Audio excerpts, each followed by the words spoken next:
Arrancamos también con las noticias. Es una mezcla de realidad y ficción, siempre La Luciérnaga. Ya saben, quiere ver qué es lo que pasa en el estudio de Caracol. Quieren ver las parodias que muchas veces las oyen ustedes, pero tienen un video y tienen participación de los grandes actores, entran risas grabadas del programa. Pues se conectan ya mismo a YouTube, ponen Caracol Radio y ahí estamos.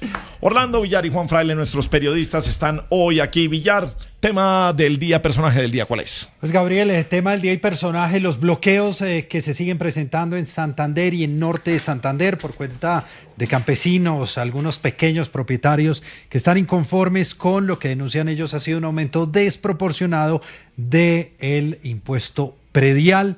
No hubo gradualidad, dicen, no hubo pedagogía y tampoco hay una correspondencia entre lo que el Estado Nacional ha subido a sus predios frente al avalúo catastral y lo que pasa con sus ingresos, que con un aumento del salario mínimo, con la inflación que sigue disparada, pues por supuesto les afecta el bolsillo. A esta hora el Gobierno Nacional, el Ministerio del Interior, el gobernador de Santander y representantes voceros del paro se reúnen o para tratar de conjurar y buscar alguna solución. Pero mire, esto era lo que pasaba, Gabriel, con algunos representantes del paro y quienes también son afectados por estos bloqueos.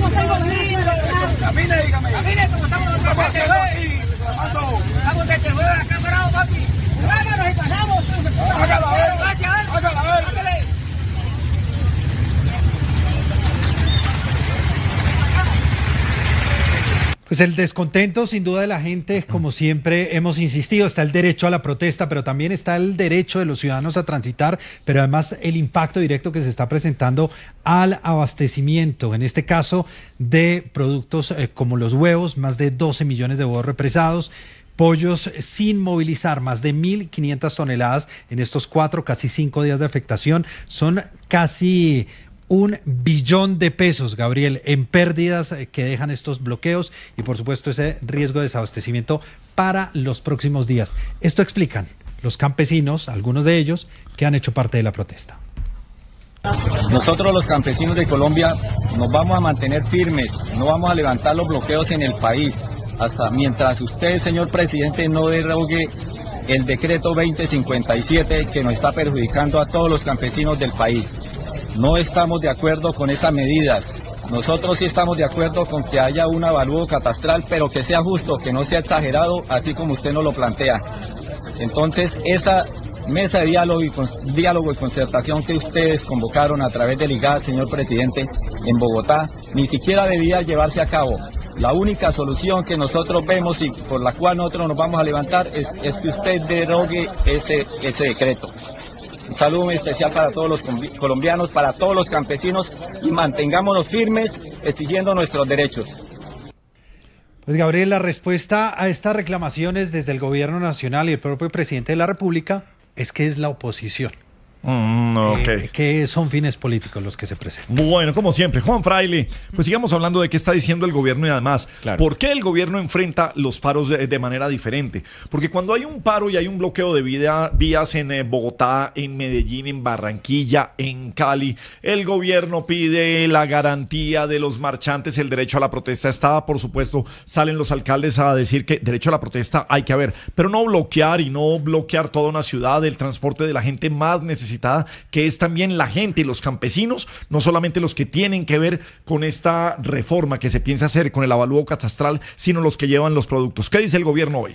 Mire, Gabriel, el presidente Gustavo Petro básicamente se ha lavado las manos, ha dicho, mire, nosotros estamos cumpliendo el acuerdo de paz que nos indicaba hacer una reforma agraria, por eso cambió el tema de los avalúos catastrales y queda ya en manos de los alcaldes municipales y de los consejos municipales definir las tasas sobre las cuales va a aumentar ese impuesto para los predios rurales. la invitación que incluso ha hecho en los últimos minutos el ministro del Interior, Armando Benedetti, es a que la gente vaya y proteste, pero al frente de las alcaldías, que si tienen alguna molestia, la solución la tiene que dar el alcalde, la protesta tiene que ser en la sede de la alcaldía. Pero uno sí se sorprende cuando, por ejemplo, aquí en Bogotá el Pacto Histórico protesta porque a la gente no la dejan bloquear Transmilenio, y de hecho se oponen a un proyecto de acuerdo que hay para que en caso de que haya un bloqueo en Transmilenio, actúe de inmediato la policía. Dicen ellos, en medio de la protesta se pueden bloquear vías y se puede bloquear el transporte público. Claro, en este caso estamos viendo una protesta que ya está afectando el tema de la inflación, que es un tema que le preocupa mucho al presidente Petro, pero además una protesta que se deriva directamente de una decisión del gobierno y que le golpea la popularidad al presidente en época electoral y en pleno cierre de su mandato. Por eso ha dicho el presidente, si no se levanta esa protesta, que según él está auspiciada por el uribismo, que lo ha mencionado directamente así en sus redes sociales, pues va a actuar, y actuar es enviar un demo o el SMAT, como lo conocemos, la policía, la fuerza disponible, a despejar las vías. Y ahí, Gabriel, pues también es necesario recordar que este gobierno muchas veces auspicia la protesta, auspicia la manifestación, pero en este caso ya le toca apretarse los pantalones porque hay mucha gente fregada en el aeropuerto, está afectado todo el tema de los huevos, los pollos, el ganado, el precio de los alimentos, la leche. Ya es insostenible, sobre todo en Santander y Boyacá. No, y es que además la gente que va al aeropuerto de Bucaramanga no queda en la ciudad de Bucaramanga, tiene muy que lejos. estar ahí afectado, exactamente. A pie les toca. Sigue La Luciérnaga, sigue Caracol, la radio, iniciamos esta semana. Bueno, Villar, la historia. Tribunal Administrativo de Cundinamarca le pide al presidente Gustavo Petro retractarse y no volver a hablar de un supuesto fraude electoral. ¿Cuál es la historia y qué pasó? Y la reacción de Gustavo Petro, ¿cuál fue? Pues Gabriel, sobre todo este punto es el más importante porque como en otras oportunidades le han dicho al presidente de la República que se retracte de afirmaciones que hace sin una base, un sustento jurídico. En este caso, el Tribunal Administrativo de Cundinamarca está sentando un precedente muy grande, Gabriel, es que no solamente tiene que retractarse de esas acusaciones que se han dicho sin las pruebas, pero también, como lo hemos repetido aquí en varias oportunidades, si el presidente de la República tiene pruebas, debe presentarlas, pero además por los canales institucionales que existen para presentar esas pruebas. Entonces, primero, debe retractarse por lo que dijo sobre los señalamientos recientes sobre fraude en elecciones, sobre lo que dijo en el 2022 de elecciones del Congreso y sobre el pacto histórico, pero además, Gabriel, no puede volver el presidente de la República a hablar de fraude electoral si no tiene evidencia sólida y razonable. Esto sobre todo en el momento que está viviendo Colombia, Gabriel, y es una carrera a las presidenciales que se van a votar el próximo mes de mayo. Pero lo de siempre, si lo vuelve a hacer, ¿qué le pasa? Pues nada, porque hay un desacato. Y después él dice que su único juez, su juez natural, es la Comisión de Acusaciones de Absoluciones de la Cámara de Representantes. Es que ese es el punto también importante que le dicen al presidente, y es que, claro, el presidente puede buscar o, como usted dice, evadir la justicia de cualquier modo, pero sí está sentando un presidente acá. Le dice al presidente que respete la independencia de los organismos y de los poderes de la rama del poder en el país, como la registraduría, como el Consejo Nacional Electoral, pero además que allá hay unos canales, o sea, hay una mesa electoral a la que se pueden llevar denuncias si se tienen.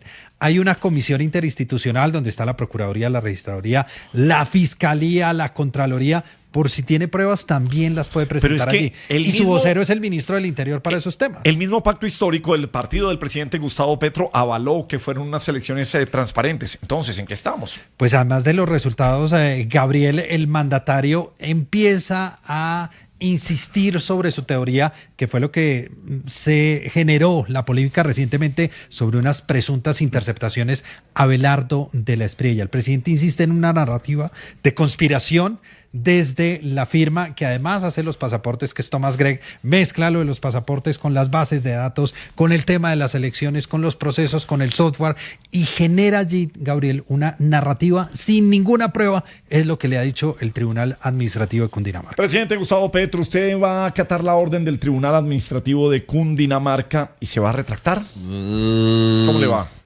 A mí ningún periodista riquito, blanquito me tiene que decir que yo tengo que retractarme.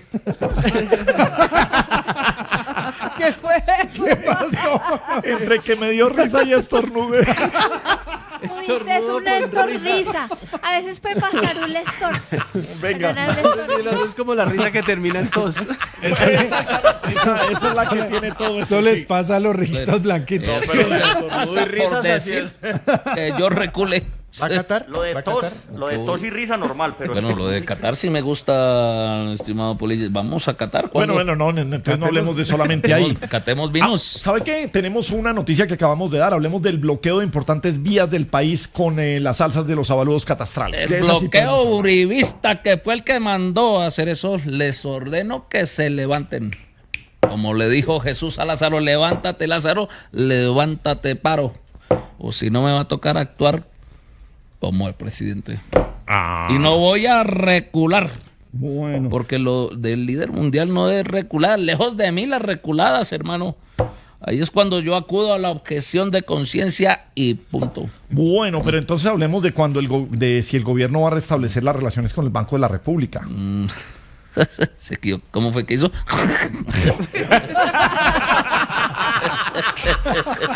Se equivoca, riquito blanquito. Cree que yo voy a hablar de eso, hermano. Nuevamente invoco mi derecho a la objeción de conciencia. Ay, no, pero en todos. Más bien respóndame, ¿cómo ha visto mi gobierno y cómo le ha parecido la gestión?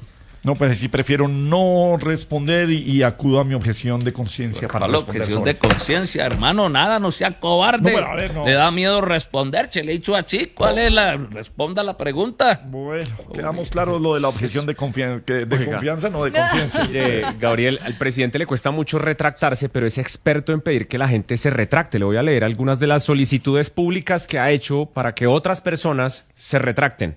El señor registrador y el procurador deben retractarse y respetaron al presidente. Le pedí a la senadora María Fernanda Cabal que quite esa foto manipulada. La senadora no quiso retractarse. Vamos a proceder judicialmente. Anunciar que dejan de pagarse los servicios públicos para después de 6 horas retractarse muestra que hay un despiste en las prioridades. ¿Podría decirnos, señora congresista, que narcotraficantes apoyaron mi campaña? Le solicito retractarse.